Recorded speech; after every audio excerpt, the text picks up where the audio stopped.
Hello ladies and gentlemen, welcome to my Pro Gamecast series. I am Sylphin. In today's video we have two very high ELO teams facing off on Monolith. 1944 ELO average versus 1884 average, featuring Kija the Mage, one of the highest ELO players currently in Monolith, and I simply enjoy taking a look at what these pros, very high ELO players do on Monolith and trying to learn from it. So if you are interested in that, this is the video for you.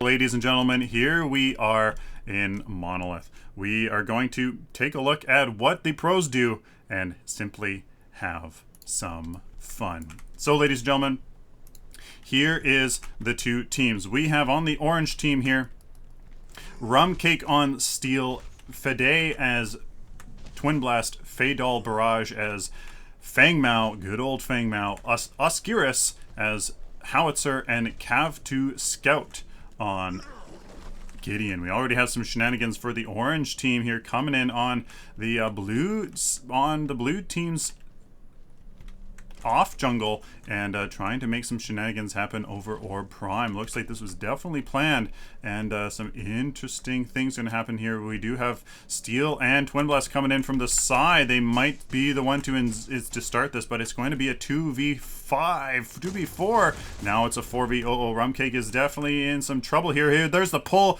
that kind of worked into a stun, but can they secure the kill? There's 1-for-1, but can the blue team here? They definitely have the positional advantage. Can they secure some more kills? There's Kija the Mage absolutely going to get taken out. Absolutely. Great job by the blue team in securing something with their good positioning there that they had over that river. But now we do have a Trafex there heading off into his safe lane here, as the lanes are definitely now going to be a little bit messed up here for this first 2 minutes. Now for the blue team here, or rather the orange team, sorry, I had those reversed. On the orange team, we have Kija the Mage as Murdoch, Stinky Taco as Grux, that we actually had in our previous Pro Gamecast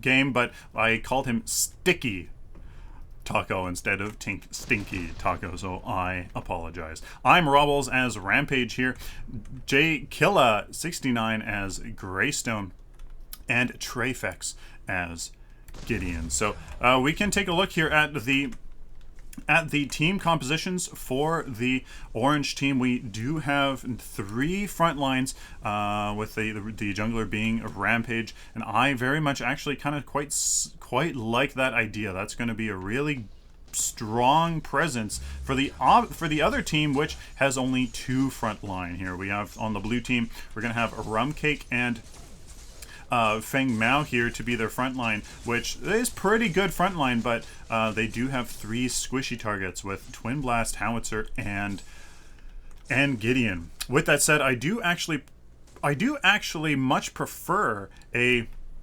dual or even triple caster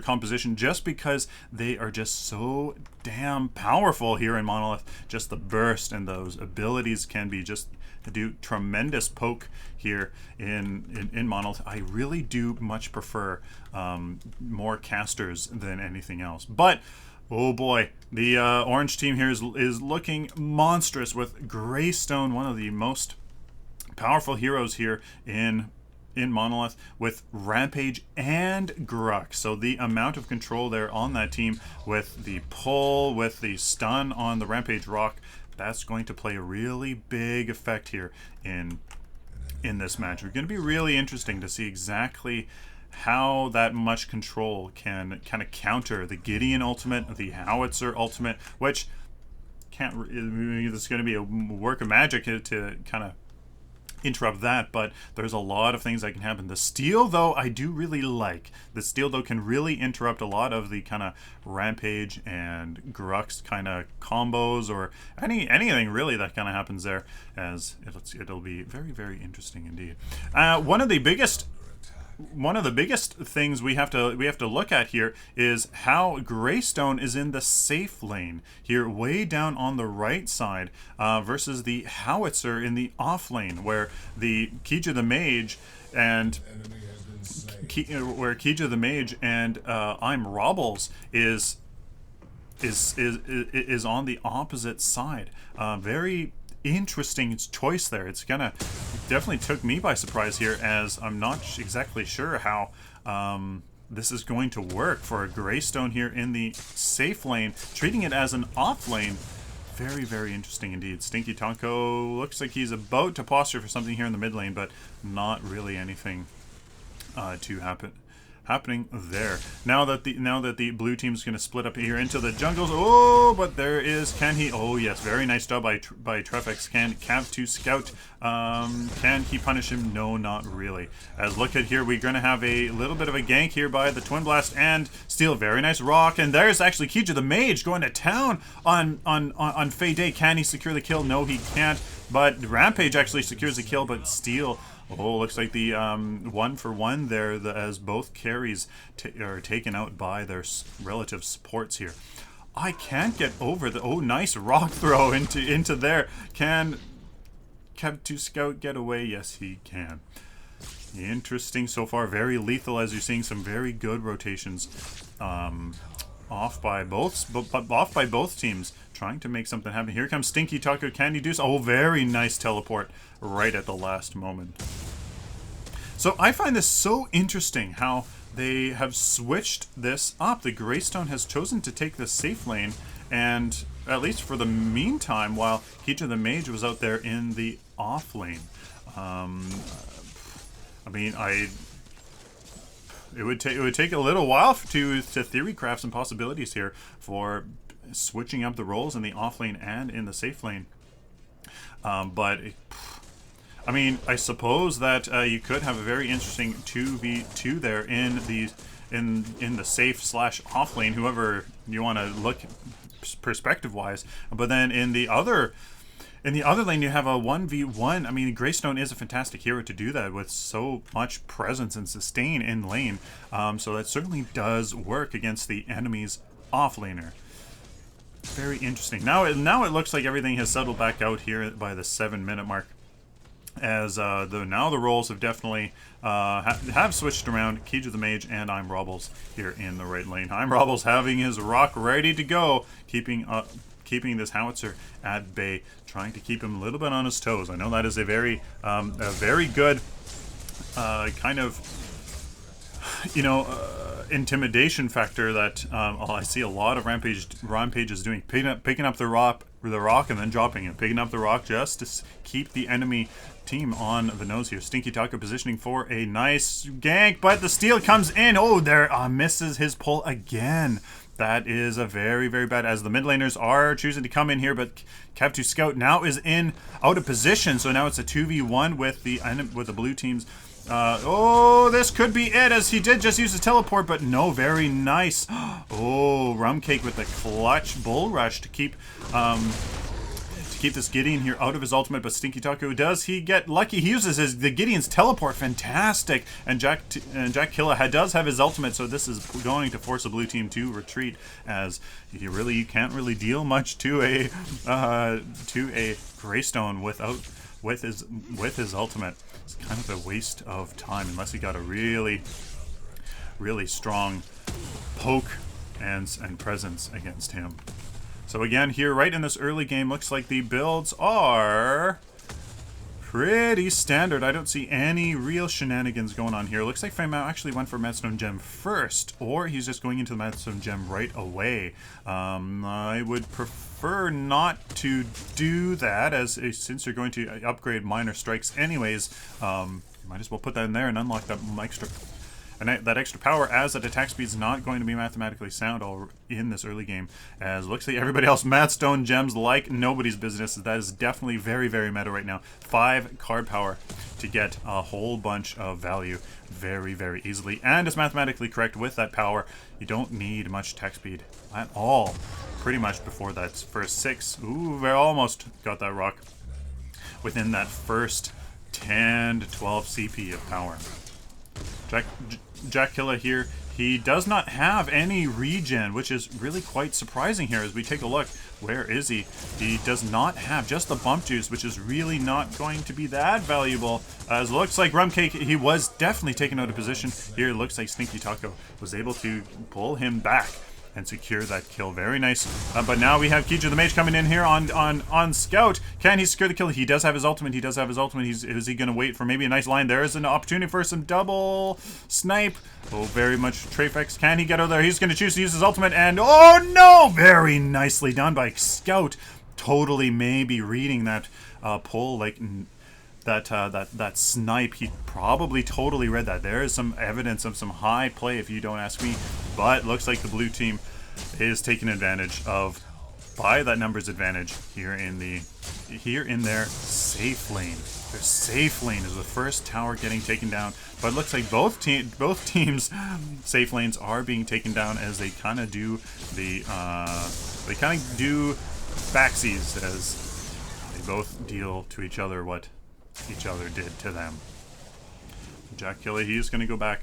And yes, as everything kind of returns to normal here, farming up the jungle, that is one of the things that I am definitely noticing here in Monolith. There is definitely the timings of the jungle and rotating and team fights. Once you have cleared your jungle on both the strong and weak side, you have 5 minutes to rotate, make some ganks work, create some numbers advantages, get some siege objectives while your jungle reinforces. So that's 5 solid minutes here of really free time to try to make something happen, as that's definitely very efficient. Jackilla trying to steal that, but not able to, as he was one basic attack just a little bit too short. That's definitely something that I am seeing these high ELO players doing much more often. Stinky Taco, he has to get out of there because there is the green buff. There it is, and is he going to be punished for it? No, Trefex is trying to position very strongly, but Stinky Taco did not read that. There's a little bit of a poke on Trefex, as Fatal Barrage wants to make stuff happen because he does have the green buff to utilize, but there's a Fade going very much being very risky taking that, but his team is rallying to him, and there's still the green buff. There is the pick on Stinky Taco. That is one dead taco, if you ask me. Got dropped out of the fast food bag. As Rumcake here is definitely doing a pretty good job. Nope, but he can't secure anything for Trefex. Jackilla now, he's going to use his fantastic use of these teleports here. But Jackilla, that's probably it, as the enemy team's probably going to try to focus him down. No, they're not able to. Trefex might be in trouble, though. No, he's not. So very nicely done, as the orange team again is returning the favor on the blue team with 2 people here taking down their safe lane tier 1. So it looks like both teams are doing very good jobs of reading the strategic advantages of both teams. I'm not sure what I'm Robbles is doing there. That was quite strange, as he probably wasn't reading very well. Does he have the clutch rock? Does he have the clutch rock? Oh, but the clutch. Oh, the other. No.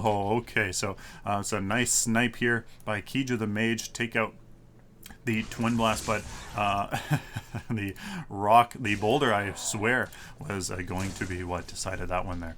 The blue team is rallying to the mid lane, while the lanes are definitely being pushed up in both directions. Blue team is, so both safe lanes are getting pushed up nicely, as both teams are trying to make something happen here in the mid lane, but nothing really is happening too much. Rumcake is definitely going to be the one here engaging for the blue team, so that he might have to be waiting for his ultimate. Yes, his ultimate is done. So, oh, no, it's not. There's a glitch, and there's Trefex. Can the blue team rally to their steal? No. And that's a lost cause. That's usually what happens when I go in on my steal plays, as nobody follows up with my control. So both teams here are definitely doing the right thing. Both lanes are right in the middle of the map, so they are definitely getting pushed along the lane, so there's really no point in being in lane since the lanes are pushing up. But here is Stinky Tacos again. He's missing his pulls, and that's, I think, 3 times now that pulls have been missed, at least that I've noticed, and that's led to maybe some things here. That probably could have been a lot more damage here on that howitzer, maybe possibly leading into a kill, but not too sure, as looks like the blue team here is trying to rally around somebody, but there is a howitzer. No, he's going to use his ultimate as a great clutch. There we go. Oh, but the snipe from Kija the Mage, very nicely done. As now Stinky Taco is trying to rally with his rampage here, trying to get a pick on Fadal, while Jack by JC Killa trying to get a rum kick there. But looks like Fatal Barrage might be able to get back. Yes! Oh, but the clutch shield just in time. Very nice individual play here, as both teams really trying to rally around each other, trying to utilize some kind of advantage that each other gives. Really very, very lethal here in this match. So Kija the Mage doing a great job of split pushing here. 23 card power. How is he sitting? Definitely very dominant in the, holy smokes, very dominant in all of these teams here. Look at this. 23 with the highest on the next enemy team. On the enemy team here, it's 19 card power.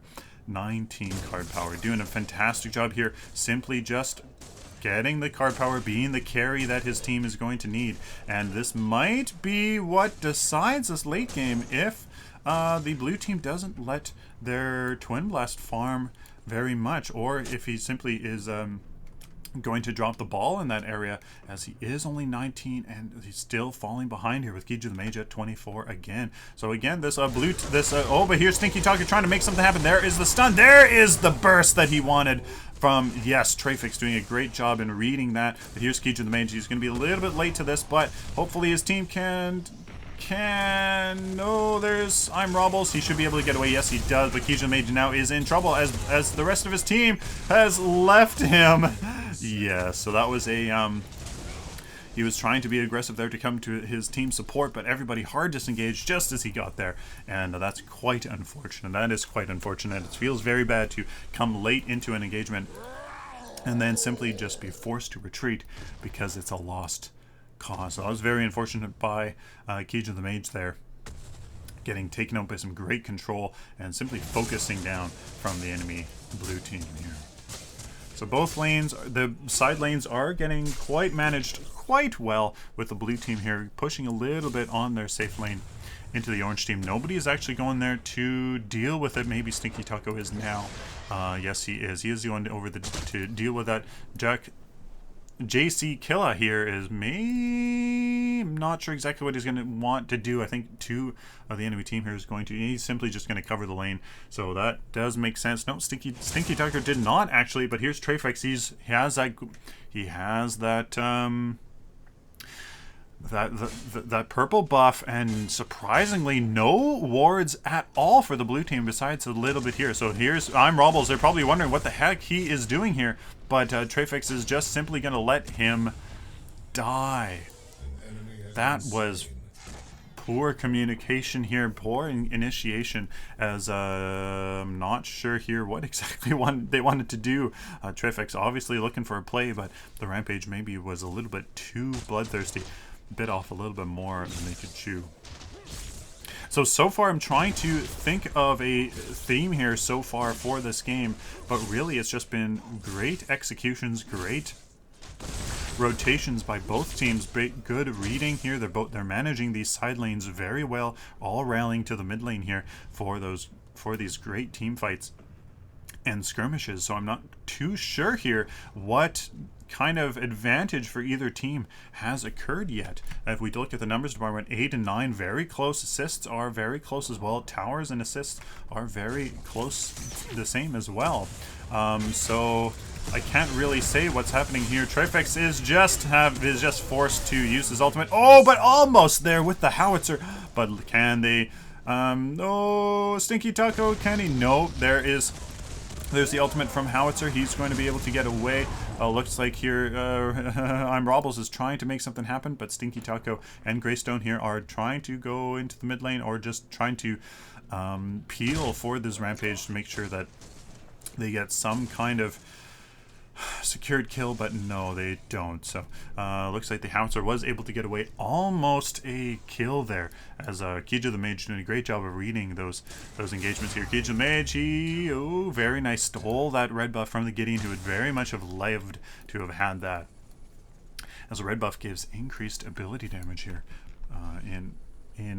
in the monolith.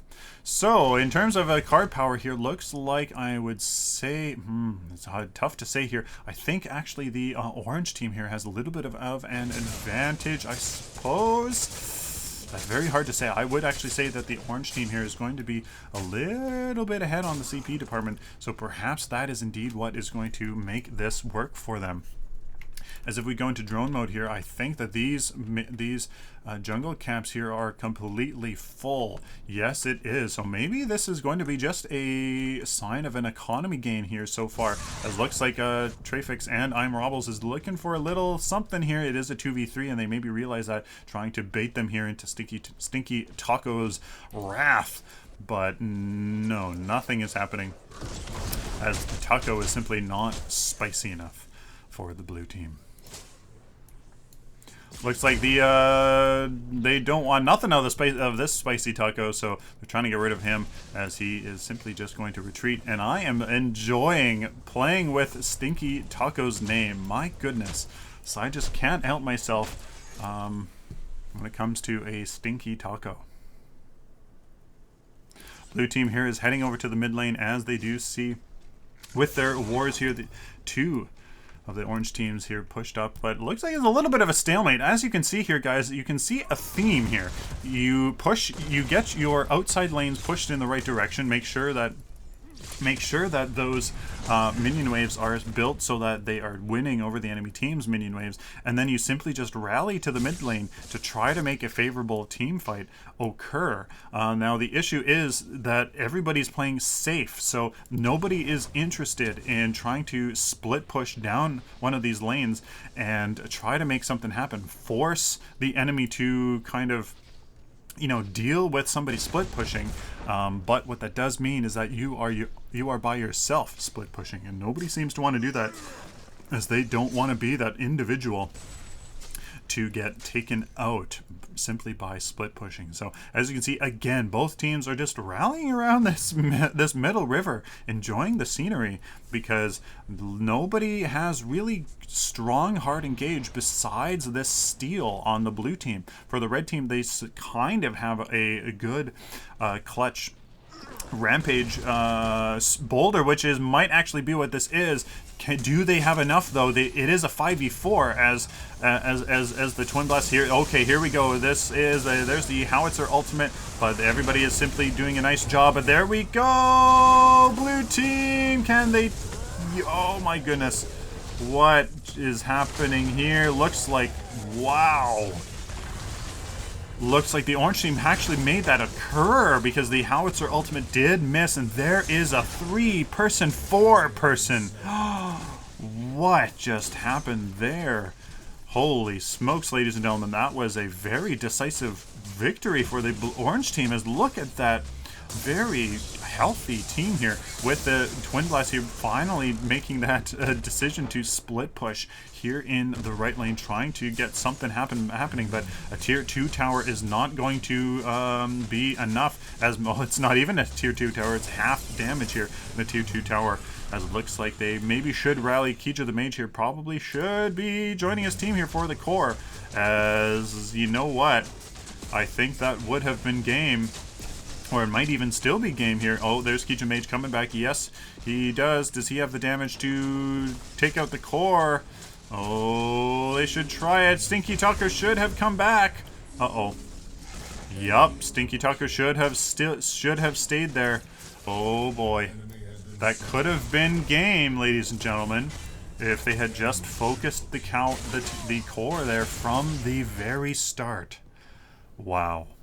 Wow, wow, wow. So guys, that team that team fight there in the mid lane, as you saw there, was, I think, in retrospect, definitely dominated by a missed howitzer ult into a Gideon, the blue team's Gideon's ultimate that did not really work on anybody, as the orange team had split nicely because of the howitzer ultimate. So the Gideon's ultimate was a whiff in itself, giving the advantage to the orange team, as 2 ultimates were basically wasted there on pretty much nothing.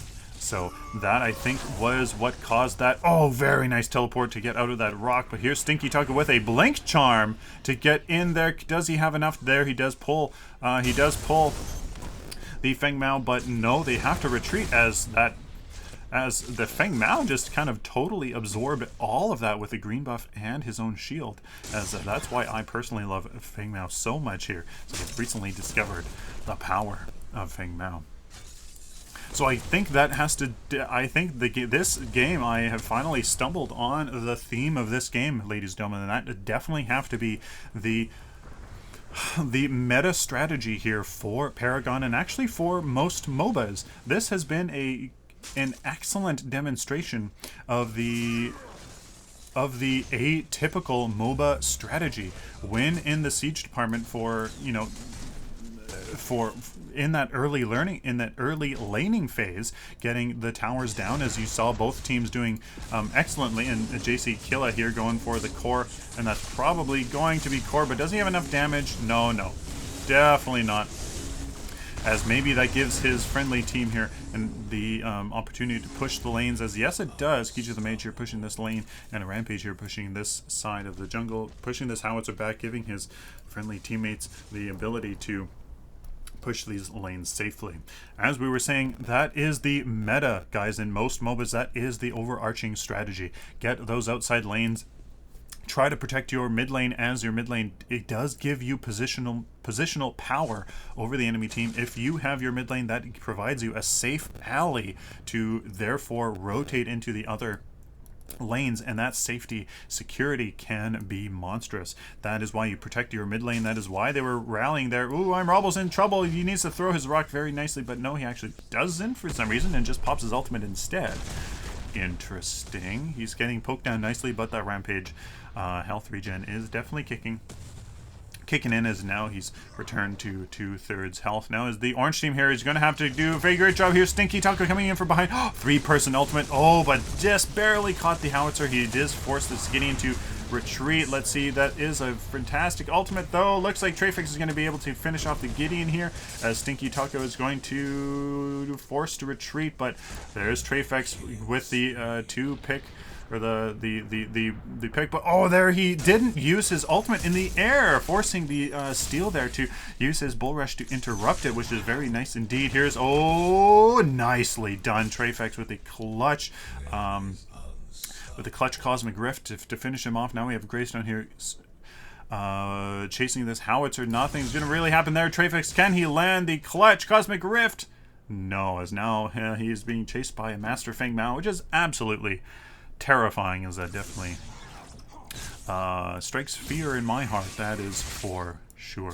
So there is a 2-for-2, as both teams are now just left to kind of fill the rest of the map with their power, getting the jungle camps, getting these lanes pushed up. Ironically, the orange team actually forgot about this left lane, interestingly enough, and that will be a tier 2 tower for them taken down, which isn't really all that bad, as this left lane will definitely be going in their favor pretty soon, as they do have much needed map awareness and map positioning, map power, what is the term for it?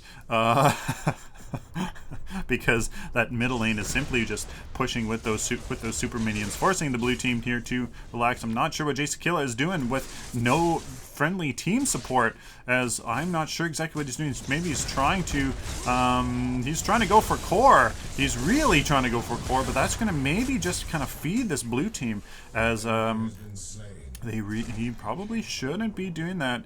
that is going to feed this blue team, give them the opportunity to just win one good team fight, which is exactly what's happening here. There is almost an instant deletion of 2 of the enemy team. Very nice stun there on Rumcake. Force him back. Oh, but there's a clutch Cosmic Rift to take out Stinky Taco. As Key to the Mage is forced here, he can look at him burn through this Twin Blast. Wow, is he gonna burn through this Fang Mao as well? Oh, he definitely can. Does he have the support from his team? Here comes Trifix trying to secure the kill as well. No, just protect your Murdoch. Just protect your Murdoch. Completely destroy him. Oh my goodness, it's gonna be an absolute wipe. Simply by Key to the Mage with the plays. Look at this, and he's going to finish off. There's the rock to finish, or the boulder to finish off the wow. Clutch plays. Ladies and gentlemen, Key to the Mage MVP with that for sure. As now he actually can't go into core just yet because he is going to take all that damage. As I'm Robles here, forced to just come in here. What are they? Alright, they might be being a little stupid here, but there is game. Wow. Fantastic team fight there in just in that last minute there. Great team fight, as you saw some very interesting plays there. The Greystone kind of fed them a little bit, but maybe that gave them kind of the positional advantage there to let the rest of his team kind of push right in there, really make sure that they had kind of an advantage there. So very interesting. So the theme of this one, guys, for sure is definitely going to be just MOBA strategy. This was a fantastic example of key MOBA strategy. Get those outside lanes, protect the snot out of that mid lane, because it gives you such power to rotate across the map to make plays happen. And that is where those team fights should be happening, there in that mid lane, because you're trying to battle over that very key security of your mid lane. Somebody wins somebody wins that team fight, and as soon as you win that team fight, have to make something happen with it. Push down that mid lane, make sure that you can get that tier 1, tier 2 tower, or the inhibitor, as you saw here, and that is it. Excellent example of prime MOBA strategy being done to a T. The only thing you didn't really see there was a good split push play by the orange team while they had the blue team off on their back foot. We had the blue team Twin Blast there trying to split push because he simply saw that it was going to be a stalemate there in that mid lane, and he kind of did was a little bit appropriate, but unfortunately the blue team totally let the ball down there. Even once they had defender's advantage on their tower, and the orange team still was able to do a 4-for-0 in that mid lane. I think that Twin Blast actually did the appropriate thing. He should be the one there to perhaps maybe rotate, but definitely make the plays happen. And that was the only example of split pushing done. Wow. Hope you guys enjoyed that. Hope you guys learned a little bit, saw what the pros, the very high ELO players are doing, as that's definitely a learning experience for me. Please like this video if you like it, dislike it if you dislike it, share it with the community, of course. Guys, subscribe if you found this content useful, found it interesting, and simply enjoyed it. Please subscribe so I can do it for you later. Till next time, like always, stay optimistic and positive.